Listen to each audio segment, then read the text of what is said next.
മേഖലയെ ഒന്നടങ്കം ഭീതിയിലാഴ്ത്തിക്കൊണ്ട് ഇസ്രയേലും ലബനനിലെ ഹിസ്ബുള്ളയും തമ്മിലുള്ള സായുധ പോരാട്ടം അതീവ ഗുരുതരമായ ഘട്ടത്തിലേക്ക് കടന്നിരിക്കുകയാണ്.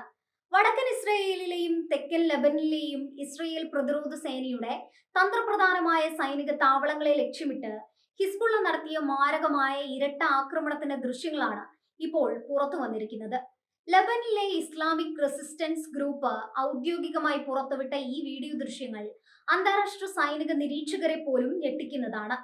ആദ്യ ആക്രമണത്തിൽ ഇസ്രായേൽ സൈനികരെ നേരിട്ടാണ് ഹിസ്ബുള്ള ലക്ഷ്യമിട്ടത്. അത്യാധുനിക സാങ്കേതിക വിദ്യ ഉപയോഗിച്ച് പ്രവർത്തിക്കുന്ന ഫസ്റ്റ് പേഴ്സണൽ വ്യൂ ഡ്രോണുകളാണ് ഇതിനായി ഉപയോഗിച്ചത്. അതീവ സുരക്ഷയുള്ള റാസൽ നഖൂറ സൈനിക താവളത്തിനുള്ളിൽ ഒരുമിച്ച് കൂടി നിന്നിരുന്ന ഇസ്രയേൽ സൈനികരുടെ കൃത്യമായ സ്ഥാനങ്ങളിലേക്ക് ഈ ഡ്രോണുകൾ ഇടിച്ചിറക്കി സ്ഫോടനം സൃഷ്ടിക്കുകയായിരുന്നു. ആകാശത്തു നിന്നും അതിവേഗത്തിൽ പാഞ്ഞെത്തിയ ഡ്രോൺ സൈനിക ഗ്രൂപ്പിന് മുകളിലേക്ക് പതിക്കുന്ന ദൃശ്യങ്ങളാണ് വീഡിയോയിലുള്ളത്. മെയ് 14 നടന്ന അതീവ രഹസ്യമായ ഈ സൈനിക ഓപ്പറേഷന്റെ വിശദാംശങ്ങളാണ് ഇപ്പോൾ മാധ്യമങ്ങളിലൂടെ പുറത്തുവിട്ടിരിക്കുന്നത്. ഇസ്രായേലിന്റെ അതിർത്തി പ്രതിരോധ നിരയെ പൂർണ്ണമായും വെട്ടിച്ചുകൊണ്ടാണ് ഹിസ്ബുള്ളയുടെ FPV ഡ്രോണുകൾ സൈനിക താവളങ്ങളിലുള്ളിലേക്ക് കടന്നത്. ഡ്രോണിൽ ഘടിപ്പിച്ചിരുന്ന ക്യാമറയിലൂടെയുള്ള തത്സമയ ദൃശ്യങ്ങളാണ് ആക്രമണത്തിന്റെ വ്യാപ്തി വ്യക്തമാക്കാനായി ഹിസ്ബുള്ള പുറത്തുവിട്ടിരിക്കുന്നത്.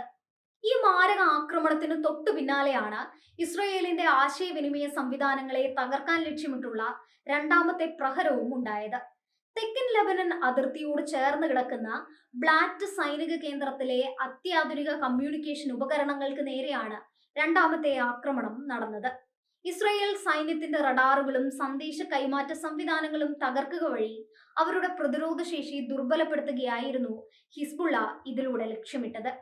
വലിയ രീതിയിലുള്ള സ്ഫോടനത്തോടെ കമ്മ്യൂണിക്കേഷൻ ടവറുകളും റഡാർ ഡിഷുകളും തകർന്നടിയുന്ന ദൃശ്യങ്ങളാണ് ഹിസ്ബുള്ളയുടെ മാധ്യമ വിഭാഗം പുറത്തുവിട്ട രണ്ടാമത്തെ വീഡിയോയിലുള്ളത്. ഇസ്രായേൽ സൈന്യത്തിന് അവരുടെ വടക്കൻ അതിർത്തിയിലെ സൈനിക നീക്കങ്ങൾ നിരീക്ഷിക്കുന്നതിനും ഏകോപിപ്പിക്കുന്നതിനും വലിയ തിരിച്ചടിയാണ് ഈ കമ്മ്യൂണിക്കേഷൻ കേന്ദ്രത്തിന്റെ തകർച്ച വഴി ഉണ്ടായിരിക്കുന്നത്.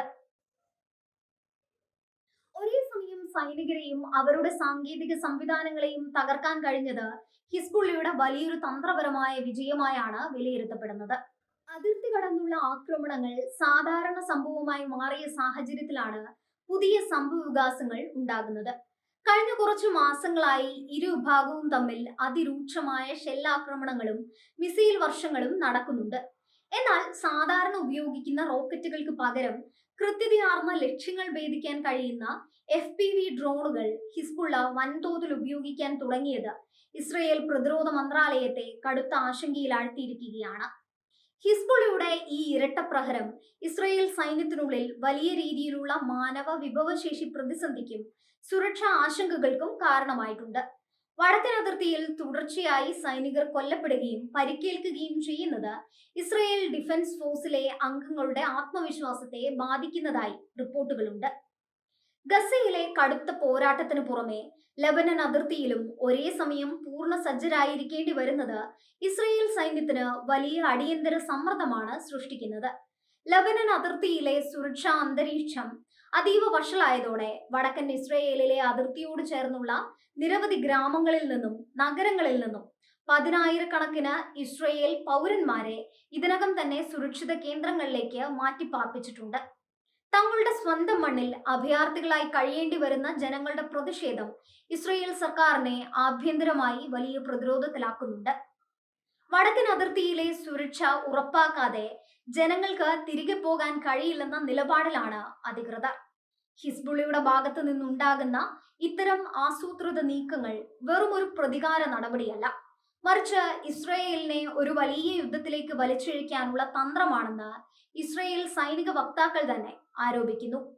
ലബനൻ അതിർത്തിയിൽ നിന്നും ഹിസ്ബുള്ളയെ പൂർണ്ണമായും തുരത്താൻ ആവശ്യമെങ്കിൽ വലിയൊരു കരസേനാ നീക്കത്തിന് മടിക്കില്ലെന്ന് ഇസ്രയേൽ പ്രധാനമന്ത്രിയും പ്രതിരോധ മന്ത്രിയും പലതവണ മുന്നറിയിപ്പ് നൽകിയിട്ടുള്ളതാണ്. ലബനീസ് അതിർത്തിയിൽ നടക്കുന്ന ഈ നിരന്തരമായ ഏറ്റുമുട്ടലുകൾ പശ്ചിമേഷ്യയിലെ മറ്റു രാജ്യങ്ങളെയും ബാധിക്കാൻ തുടങ്ങിയിട്ടുണ്ട്. ഹിസ്ബുള്ളയ്ക്ക് പിന്നിൽ ഇറാന്റെ ശക്തമായ സാമ്പത്തിക സൈനിക പിന്തുണയുണ്ടെന്നത് പരസ്യമായ കാര്യമാണ്. അതുകൊണ്ട് തന്നെ ഹിസ്ബുള്ളയും ഇസ്രയേലും തമ്മിലുള്ള തർക്കം ഒരു പൂർണ്ണ തോതിലുള്ള യുദ്ധമായി മാറിയാൽ അത് ഇറാനും ഇസ്രയേലും തമ്മിലുള്ള നേരിട്ടുള്ള സൈനിക ഏറ്റുമുട്ടലിലേക്ക് വഴിമാറാൻ അധിക സമയം വേണ്ടിവരില്ല.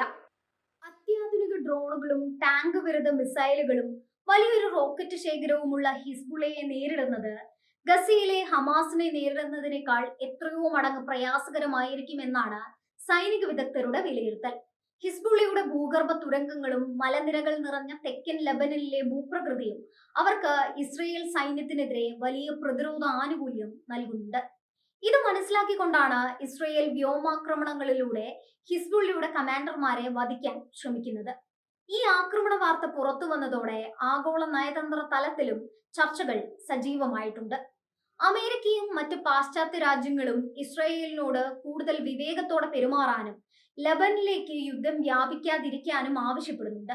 മറ്റൊരു യുദ്ധമുഖം കൂടി തുറക്കുന്നത് ആഗോള സമ്പദ് വ്യവസ്ഥയെയും മിഡിൽ ഈസ്റ്റിലെ സമാധാനത്തെയും പൂർണ്ണമായും തകർക്കുമെന്ന് അവർ ഭയപ്പെടുന്നു.